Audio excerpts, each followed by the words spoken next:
சென்னையில் ஆபரண தங்கம் விலை சவரனுக்கு 880 ரூபாய் குறைந்துள்ளது. 1 கிராம் 13,950 ரூபாய்க்கும், ஒரு சவரன் 1,11,600 ரூபாய்க்கும் விற்பனை செய்யப்படுகிறது.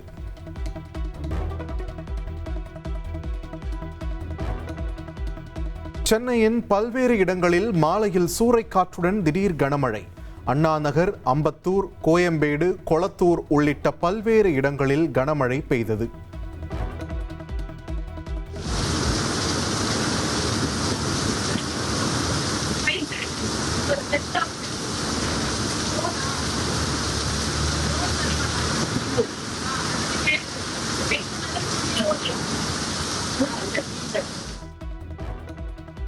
கனமழை காரணமாக பெருங்களத்தூர், வண்டலூர் ஜிஎஸ்டி சாலையில் கடும் போக்குவரத்து நெரிசல் ஏற்பட்டது. சுமார் 2 கிலோமீட்டர் தூரத்துக்கு போக்குவரத்து நெரிசல் ஏற்பட்டதால் வாகன ஓட்டிகள் அவதியடைந்தனர். சென்னையில் பலத்த காற்றுடன் பெய்த கனமழையால் 20க்கும் மேற்பட்ட விமான சேவைகள் பாதிக்கப்பட்டன. சேலம் சென்ற விமானம் திருப்பதிக்கு திருப்பிவிடப்பட்ட நிலையில் 10 விமானங்கள் தரையிறங்க முடியாமல் வானில் வட்டமடித்தன.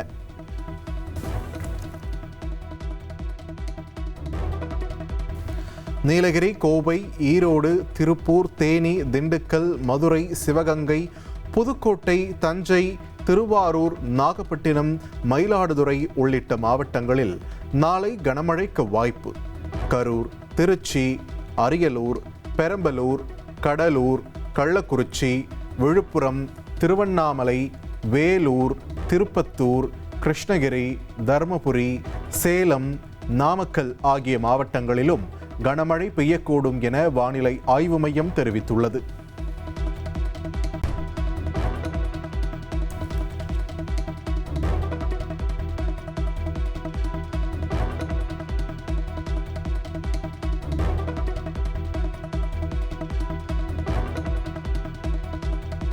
பருவமழை காலத்தில் கொசுக்களால் பரவும் நோய்களை தடுக்க பொது சுகாதாரத்துறை தீவிர நடவடிக்கை. கொசு ஒழிப்பு நடவடிக்கையை தீவிரப்படுத்த சுகாதார அலுவலர்களுக்கு பொது சுகாதாரத்துறை இயக்குனர் சோமசுந்தரம் உத்தரவிட்டுள்ளார்.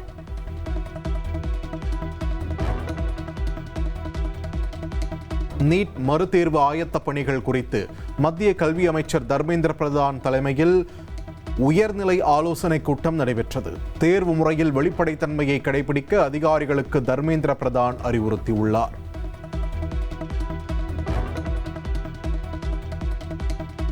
நீட் தேர்வு தள்ளி வைக்கப்பட உள்ளதாக வெளியான தகவல்களை தேசிய தேர்வு முகமை திட்டவட்டமாக மறுத்துள்ளது. திட்டமிட்டபடி வரும் 21ஆம் தேதியன்று நீட் தேர்வு நிச்சயம் நடைபெறும் என்றும் அறிவிக்கப்பட்டுள்ளது.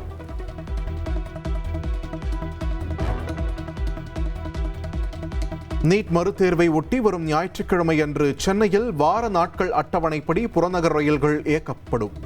9 முக்கிய ரயில் நிலையங்களில் பிரத்யேக நீட் உதவி மையங்கள் அமைக்கப்படுவதாகவும் அறிவிக்கப்பட்டுள்ளது. நீட் வினாத்தாள் கசிவு விவகாரத்தில் விதிக்கப்பட்டுள்ள தற்காலிக தடையை எதிர்த்து டெலிகிராம் மனு மீதான தீர்ப்பை டெல்லி உயர்நீதிமன்றம் தேதி குறிப்பிடாமல் ஒத்திவைத்தது.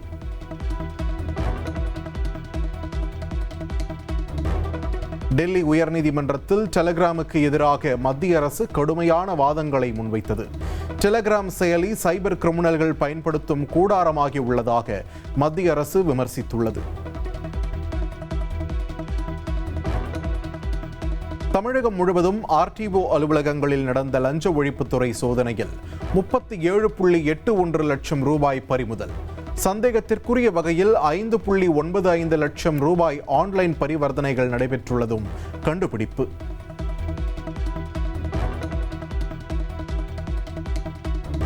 மேகதாது விவகாரம் தொடர்பாக சட்டமன்றத்தில் நாளை தனி தீர்மானத்தை முன்மொழிகிறார் முதலமைச்சர் விஜய். கர்நாடக அரசின் மேகதாது அணை திட்டத்திற்கு எந்த அனுமதியும் அளிக்கக்கூடாது என்று மத்திய அரசை வலியுறுத்தி தீர்மானம் முன்மொழியப்படுகிறது. மேகதாது விவகாரத்தில் உச்சநீதிமன்றம் உத்தரவு பிறப்பித்த பின் தமிழகத்தால் என்ன செய்ய முடியும் என்று கர்நாடக முதலமைச்சர் டி.கே. சிவகுமார் கேள்வி எழுப்பியுள்ளார். தமிழகத்திற்குரிய 177.25 டிஎம்சி தண்ணீர் தடையின்றி வழங்கப்படும் என்றும் அவர் உறுதியளித்துள்ளார். தாவேக அரசின் முதல் சட்டப்பேரவை கூட்டத்தொடர் தமிழ்த்தாய் வாழ்த்துடன் தொடங்கியது. தமிழ்த்தாய் வாழ்த்துக்கு பின் தேசிய கீதம் பாடப்பட்டது. விசில் புரட்சி மூலம் இமயமலை அளவுக்கு வெற்றியை முதலமைச்சர் விஜய் பதிவு செய்துள்ளதாக ஆளுநர் அர்லேக்கர் தெரிவித்தார். கட்சி தொடங்கி 2 ஆண்டுகளில் பணநாயகத்தை உடைத்து ஜனநாயகத்தை நிலைநாட்டி சரித்திரம் படைத்துள்ளதாகவும் கூறினார். தமிழகத்தில் இருமொழிக் கொள்கை என்பதில் தமிழக அரசு உறுதியாக உள்ளதாக ஆளுநர் உரையில் தெரிவிக்கப்பட்டுள்ளது. மும்மொழிக் கொள்கையை காரணம் காட்டி மத்திய அரசு நிதி மறுப்பது ஏற்புடையதல்ல என்றும் குறிப்பிடப்பட்டுள்ளது.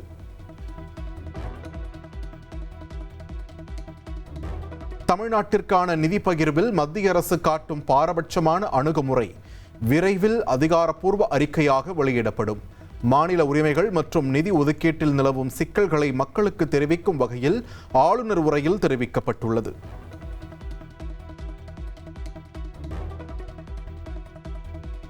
மத்திய அரசிடமிருந்து தமிழகத்திற்கு கிடைக்க வேண்டிய நிதி பங்கீட்டை உறுதி செய்ய சட்டப்பேரவையில் சிறப்பு தீர்மானம் விரைவில் நிறைவேற்றப்படும். தமிழகத்தின் உரிமைகளுக்காக உச்சநீதிமன்றம் வரை சட்ட ரீதியாக போராட ஒரு தனி சிறப்பு சட்டக்குழு அமைக்கப்படும் என்றும் ஆளுநர் உரையில் தெரிவிக்கப்பட்டுள்ளது. தேசிய மக்கள் தொகை கணக்கெடுப்புடன் இணைந்து சாதிவாரி கணக்கெடுப்பையும் நடத்தி முடிக்க மத்திய அரசை தமிழ்நாடு அரசு வலியுறுத்தும். சாதிவாரி கணக்கெடுப்பு முடிந்த பின்னர் தமிழ்நாட்டில் சமூக நீதி கணக்காய்வை மாநில அரசு நடத்தும் என்றும் ஆளுநர் உரையில் கூறப்பட்டுள்ளது.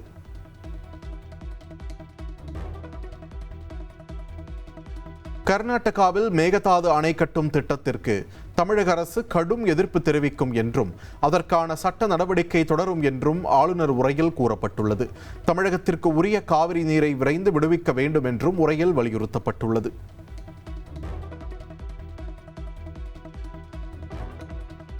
கல்வியை மாநில பட்டியலுக்கு கொண்டுவர மத்திய அரசுக்கு வலியுறுத்தப்படும் என்று ஆளுநர் உரையில் தெரிவிக்கப்பட்டுள்ளது. மீனவர் பிரச்சினைக்கு நிரந்தர தீர்வு காண உரிய நடவடிக்கை எடுக்க வேண்டும் என்றும் கூறப்பட்டுள்ளது.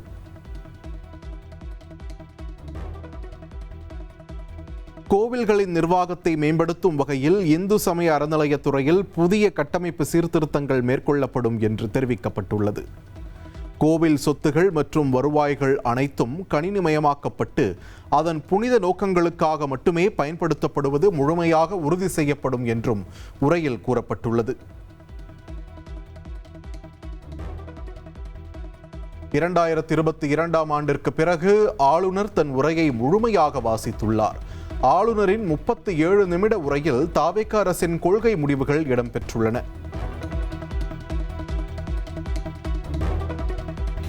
சட்டப்பேரவையில் முழு உரையையும் வாசித்தது மன நிறைவை தருவதாக ஆளுநர் அர்லேக்கர் தெரிவித்துள்ளார். மாநில அரசு மற்றும் மக்கள் மாளிகை இடையே இணக்கமான சூழல் நிலவ வேண்டும் என்றும் எக்ஸ் தளத்தில் அவர் பதிவிட்டுள்ளார்.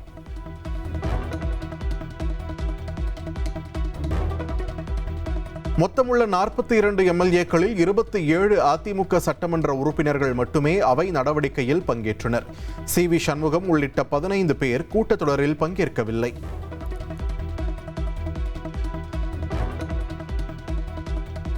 ஆளுநர் உரைக்கு பதில் உரையாற்றும் வகையில் சட்டப்பேரவை கூட்டத்தொடர் வரும் செவ்வாய்க்கிழமை வரை நடைபெறும். சட்டப்பேரவை அலுவல் ஆய்வுக் கூட்டத்திற்கு பின் சபாநாயகர் ஜெயசிறி பிரபாகர் அறிவிப்பு.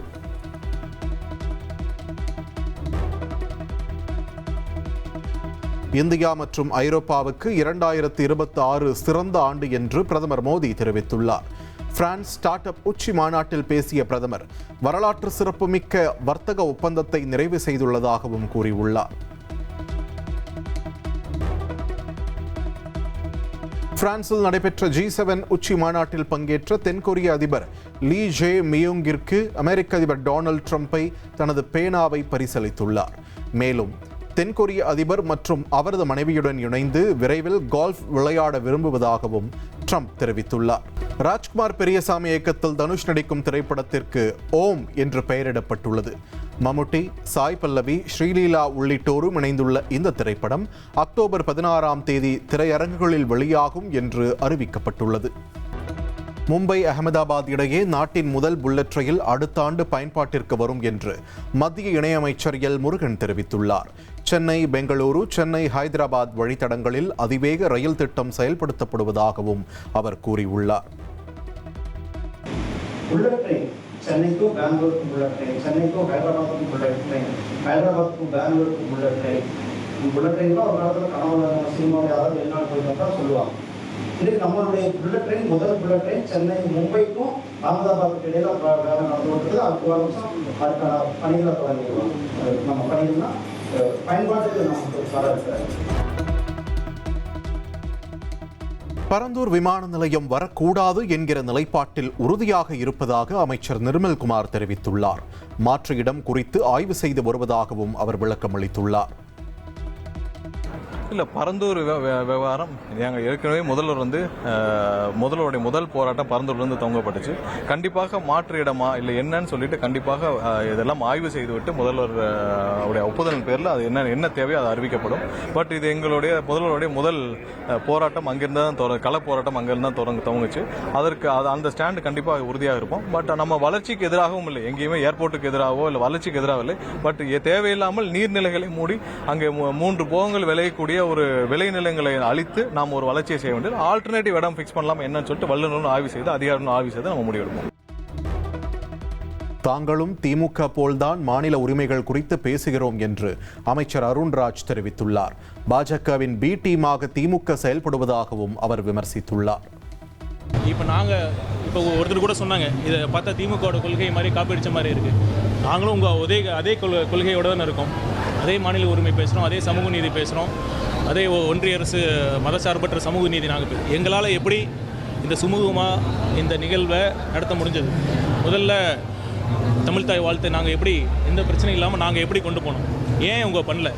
இதுலேருந்தே திட்டவட்டமாக தெரியுது அவங்க 2 பேரும் ஒரு பாஜகவோட உண்மையான ஒரு பி டீமாக திமுக தான் செயல்பட்டது. அவங்க 2 பேரும் திட்டமிட்டு மக்களை ஏமாற்றி கொண்டிருந்தார்கள். தனது மகன் மிதுன் அரசியலுக்கு வரமாட்டார் என்று அதிமுக பொதுச் செயலாளர் எடப்பாடி பழனிசாமி திட்டவட்டமாக தெரிவித்துள்ளார். அதிமுகவின் அடிப்படை உறுப்பினராக மட்டுமே மிதுன் உள்ளதாகவும் அவர் எந்த ஒரு நிர்வாக பொறுப்பிலும் இல்லை என்றும் விளக்கம் அளித்துள்ளார். என்னுடைய மகன் மிதுன் அவர்கள் அரசியலை வருவதை பற்றி பல விமர்சனங்கள் தொலைக்காட்சியிலையும் ஊடகத்திலும் வந்திருக்குது. அது தவறு. என்னுடைய மகன் மிதுன் அனைத்து இந்திய அண்ணா திராவிட முன்னேற்ற கழகத்தில் அடிப்படை உறுப்பினராக மட்டும்தான் இருக்கின்றார். கட்சியில் எந்த பதவிகளும் இல்லை என்பதை திட்டவட்டமாக தெரிவித்துக் கொள்கின்றேன். என்னுடைய மகன் அரசியலுக்கு வரமாட்டார். இந்திய கம்யூனிஸ்ட் மூத்த தலைவர் சி மகேந்திரன் தாவேக்காவில் இணைந்தார். பனையூர் அலுவலகத்தில் என் ஆனந்த் முன்னிலையில் தாவேக்காவில் இணைந்த நிலையில் முக்கிய பொறுப்பு கொடுக்கப்பட வாய்ப்புள்ளதாக தகவல்.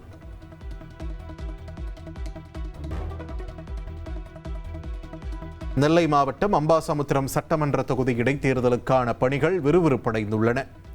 இத்தொகுதியின் சட்டமன்ற உறுப்பினராக இருந்த இசக்கி சுப்பையா தனது பதவியை ராஜினாமா செய்து தமிழக வெற்றிக் கழகத்தில் இணைந்ததால் அம்பாசமுத்திரம் தொகுதி காலியானதாக அறிவிக்கப்பட்டது. இந்நிலையில் மாவட்ட ஆட்சியர் முன்னிலையில் மின்னணு வாக்குப்பதிவு இயந்திரங்களை சரிபார்க்கும் பணி தொடங்கியுள்ளது.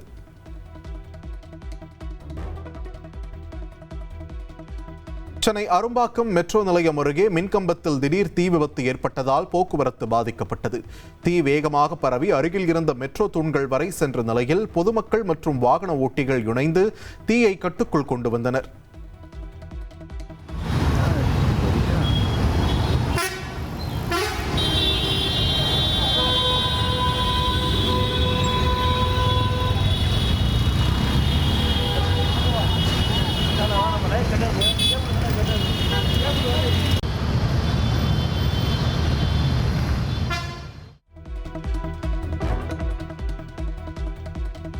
சென்னையில் சிக்னலை சட்டையால் மூடி ரயிலை நிறுத்தி நகை பறித்த நபர் கைது செய்யப்பட்டுள்ளார்.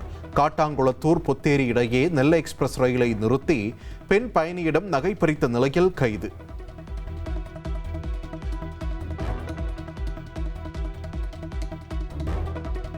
சென்னை காசிமேட்டில் இருந்து மீன்பிடிக்க சென்ற 20க்கும் மேற்பட்ட தமிழக மீனவர்களை ஆந்திர போலீசார் சிறைப்பிடித்துள்ளனர்.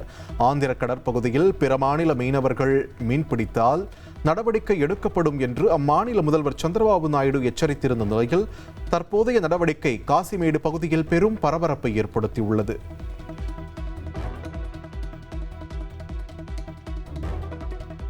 சென்னை பெரும்பாக்கத்தில் சிறுவனை கடத்தி அடைத்து நிர்வாண வீடியோ எடுத்த இளைஞர் கைது செய்யப்பட்டுள்ளார். ஆன்லைன் கேம் விளையாடும் போது தனது தாயை விமர்சித்ததற்காக சிறுவனை அந்த இளைஞர் கடத்தியதாக கூறப்படுகிறது. காரைக்காலில் 16 வயது சிறுமியை கடத்திச் சென்று ஓரினச் சேர்க்கையில் ஈடுபட்ட இளம் பெண்ணுக்கு 10 ஆண்டுகள் சிறை தண்டனை விதிக்கப்பட்டுள்ளது. உடந்தையாக இருந்து பாலியல் சீண்டலில் ஈடுபட்ட நபருக்கும் 4 ஆண்டுகள் சிறை தண்டனை.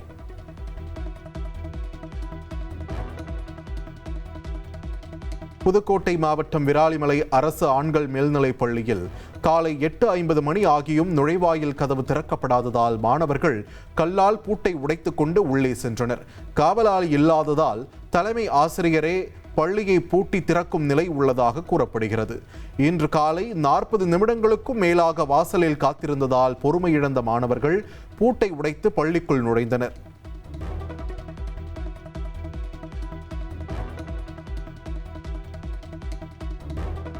புதுக்கோட்டை மாவட்டம் கந்தர்வக்கோட்டை அருகே பள்ளி மற்றும் கல்லூரி நேரங்களில் போதிய பேருந்துகள் இயக்கப்படாததை கண்டித்து மாணவர்கள் சாலை மறியல் போராட்டத்தில் ஈடுபட்டனர்.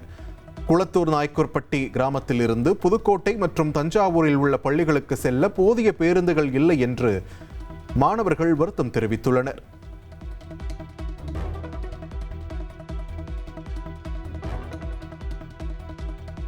தூத்துக்குடியில் வீட்டின் மீது மண்ணெண்ணெய் குண்டு வீசிய 3 பேர் காவல் உதவி ஆய்வாளரை அரிவாளால் வெட்டிவிட்டு தப்ப முயற்சி. காவல் உதவி ஆய்வாளர் மாணிக்கராஜ் உட்பட 2 காவலர்கள் காயமடைந்த நிலையில் 3 பேரை கைது செய்து போலீசார் விசாரணை நடத்தி வருகின்றனர்.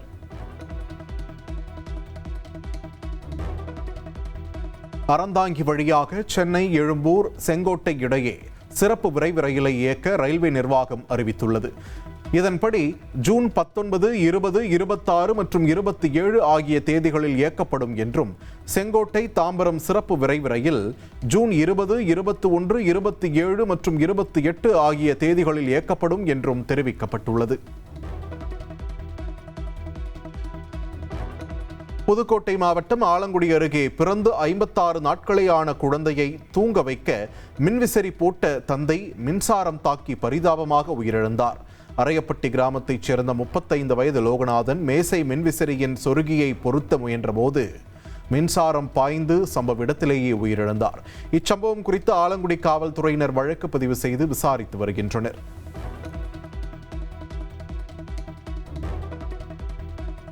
ராணிப்பேட்டை மாவட்டம் கலவை அருகே உள்ள பெண்ணகர் கிராமத்தில் கடந்த 2 நாட்களில் அப்பகுதியில் உள்ள தெருநாய்கள் 19 பேரை கடித்து குதறியதால் பொதுமக்கள் அச்சமடைந்துள்ளனர். நாய்க்கடியில் காயமடைந்தவர்கள் சிகிச்சை பெற்று வரும் நிலையில் தெருநாய்கள் அச்சுறுத்தலால் கிராம மக்கள் கையில் தடியுடன் நடமாடும் நிலை ஏற்பட்டுள்ளது. நீலகிரி மாவட்டம் மசினகுடி கிராமத்தில் இரவு நேரத்தில் நுழைந்த காட்டு யானை ரேஷன் கடையை உடைத்து சூறையாடி அரிசி மூட்டையை சாப்பிட்டு சேதப்படுத்தியது. வனத்துறையினர் விரட்டும் போது அரிசி மூட்டையை வாயில் வைத்தபடி காட்டு யானை ஓட்டம் பிடித்தது.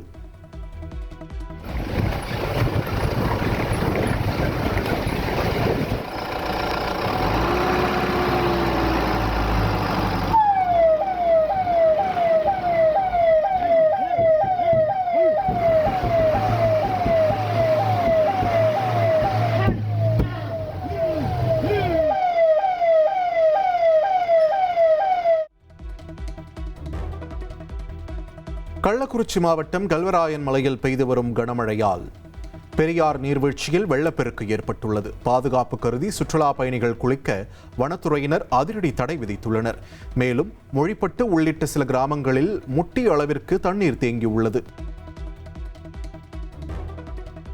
திருப்பதி ஏழுமலையான் கோவிலில் நடிகை சமந்தா மற்றும் எங்கள் தங்கம் திரைப்பட குழுவினர் சுவாமி தரிசனம் செய்தனர்.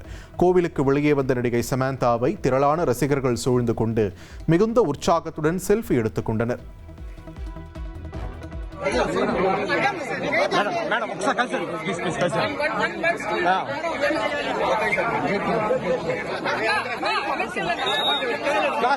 பாபு అమ్మా